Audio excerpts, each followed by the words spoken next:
Hi, today I want to show you a basic overview of using the EBSCO Discovery search. This is the search box that you'll find when you arrive on the library homepage. So if you start at library.floridacollege.edu/home, you will arrive here. So what this discovery search does is it's going to search most of our databases at once. So if you were to come down here and look through this list of databases, not all of these are included in that search. Like some of these ProQuest databases will not be, but a lot of these will. So it's really, let me go back to this page, really searching multiple pathways in one search. So I'm going to start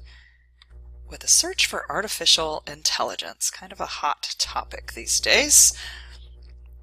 So let's see what our results is from a basic keyword search. So it's finding these two terms in the text of the article, in the title, in the subject headings. We'll talk about all those pieces in just a moment. But you see, it's finding either the word artificial or intelligence in 40 million articles. So thankfully the software is impressive enough that it is searching by relevance. So hopefully it's going to find those two words paired together. So we have a peer-reviewed journal called Artificial Intelligence. We've got this research starter tool. These are good basic encyclopedia articles that give you a background on certain topics. So you could start there. We have print books. So you can see this is a book in our Florida College Library. See, it comes from the Florida College Library catalog, so you could find this in our library. We also have access to ebooks, so you could find those and go straight to the full text of the ebook. Lots of ebooks. We have some multimedia things. Let's load more results here. See what else we can find. Okay, we have peer-reviewed academic journals. Actually, articles from these journals, so those would be good as well. So let's go ahead and, okay, so 40 million, we're not going to look at all of these. So let's go ahead and just do an overview of what things are being returned in the search results list. So news, these are going to be like press releases that you could find in newspapers, maybe some news websites. You have academic journals. This is going to be higher quality information. Academic journals take some time to publish, not as long as a book or an ebook would take to complete, but especially if they're going through this scholarly peer-reviewed process, you don't just publish something. It has to be rigorously reviewed by kind of a group of peers, fellow experts in your field, before it can be published. Magazines are going to be a little lighter reading, consumer level reading. Books and ebooks, pretty self-explanatory. Conference materials, so they'll hold academic conferences and then publish the papers or an overview of what was spoken about there. So you've got a lot of different things: audio, videos, literature reviews, biographies. So there's a lot of good things here. So how else can we filter out some of these 40 million results? Well, you may want to limit to full text only.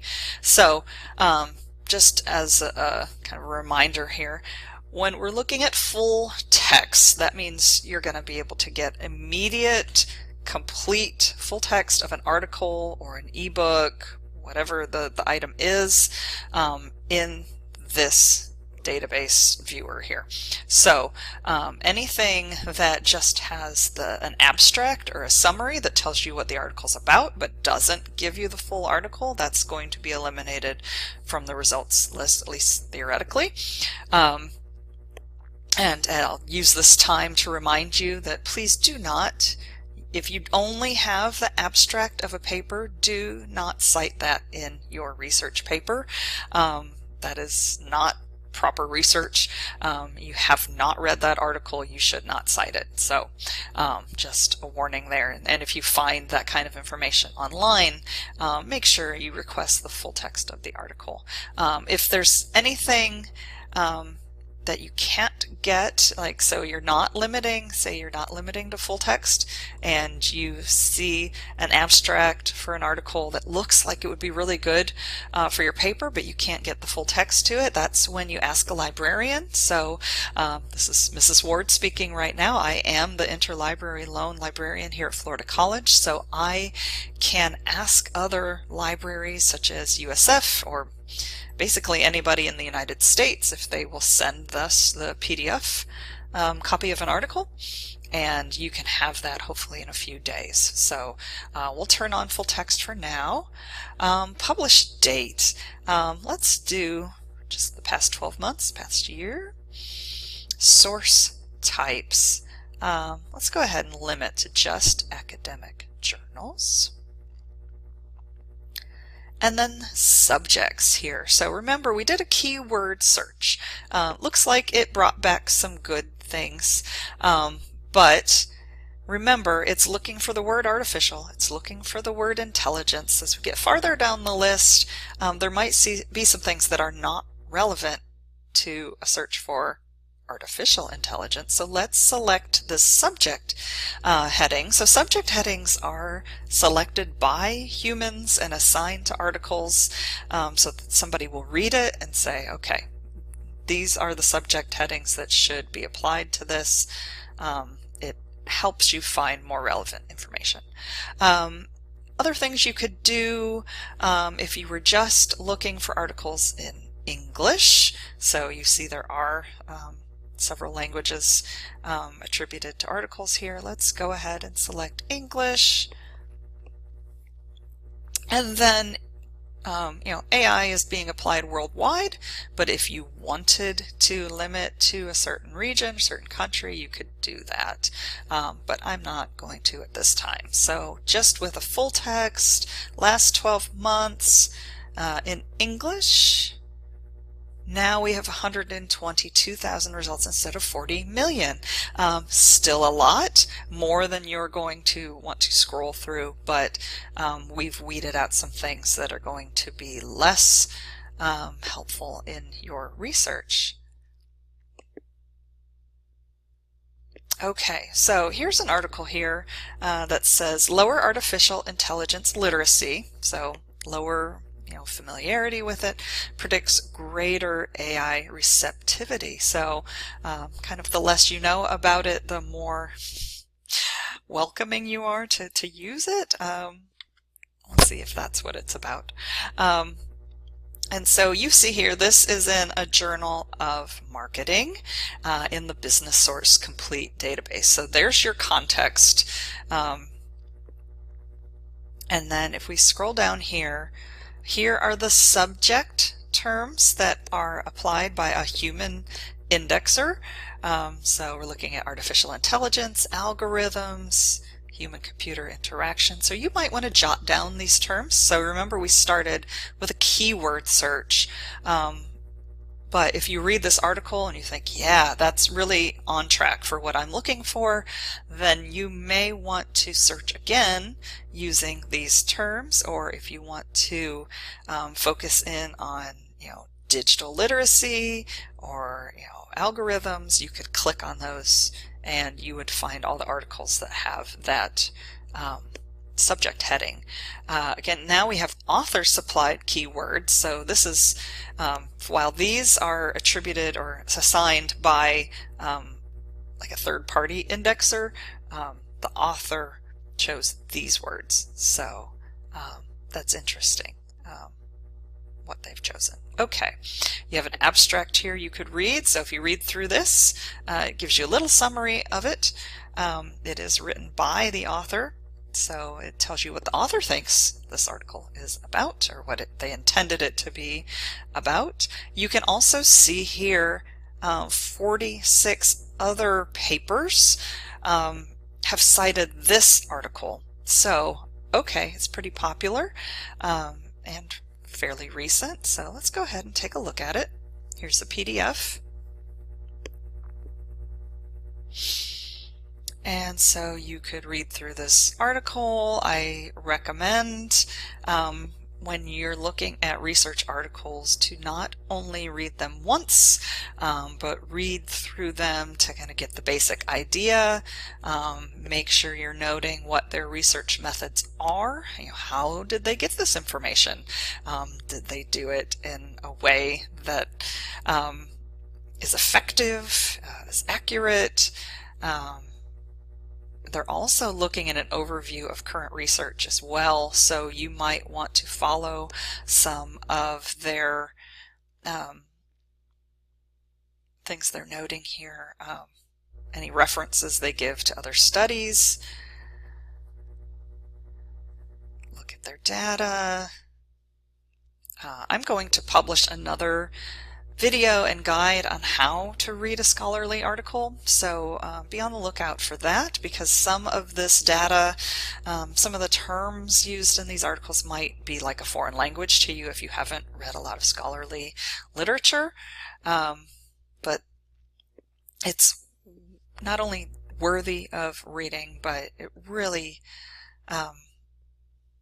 is important to know how to read these, how to apply these, and not just citing other discussions of literature that you find on websites, or what AI tells you, because AI can get things wrong.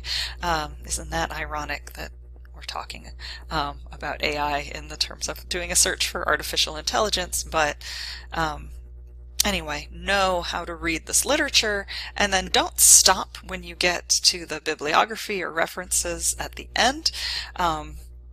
This is a collection of things that they've consulted before doing their research or while they're doing their research. So look for those citations when you're reading through the article and you're like, ooh, I want to know more about that.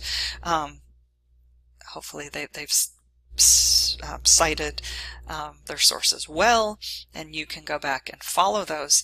If we don't have, if you're looking for a book or an article and you're searching Discovery for it and you can't find it, send that to me, send that to Mrs. Ward, and I will find it for you through Interlibrary Loan. Okay, what else can you do here with this article? If you're not familiar with MyEBSCO, there is a login you can get for free through these EBSCO databases, and if you sign in, you can bookmark things, you can save things to folders. So if you're working on a couple of different projects or papers at the same time, you can save them to folders. You can also do that if you're using the RefWorks tool. So RefWorks is not just for citing, you can actually organize your research in it. But speaking of citing, always look for those quotation marks. This has kind of become the universal symbol for where to find the citation to put in your paper. So depending on what class this is for, you probably need APA or MLA, depending on the class. Select the correct one. You can copy this and drop it in your paper, or if you use RefWorks, or maybe you're using some other kind of tool. I know some people use a free version of Zotero. You can export directly to whatever application you're using. So that's an overview of that. You can also download, print, email these to yourself. Let me go back a second and show you the MyEBSCO. So if you click on this, you can create an account. I already have an account, so I'll go ahead and log in.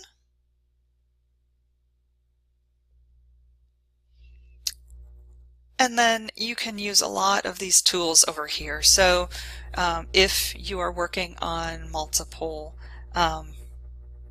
projects or papers, you can organize them into different projects, and then when you click on that you can see all the articles you've saved there. If you've gone through and bookmarked things while you're searching, you can retrieve those here. Maybe you've been trying different keywords or different subject heading combinations and searches and you haven't been jotting down notes on it. Then you can look back here and see your search history. So I've only searched one thing today, but it also shows what limiters I was using. So I could go back and do this search again. So consider those things when you're doing your research. If you would like to know more about how to get the most out of reading a scholarly article, I'm going to make another video on that, so keep looking back at our tutorials for that. But if you have any other questions, please never hesitate to talk to a librarian. That's why we're here. So thanks for watching today.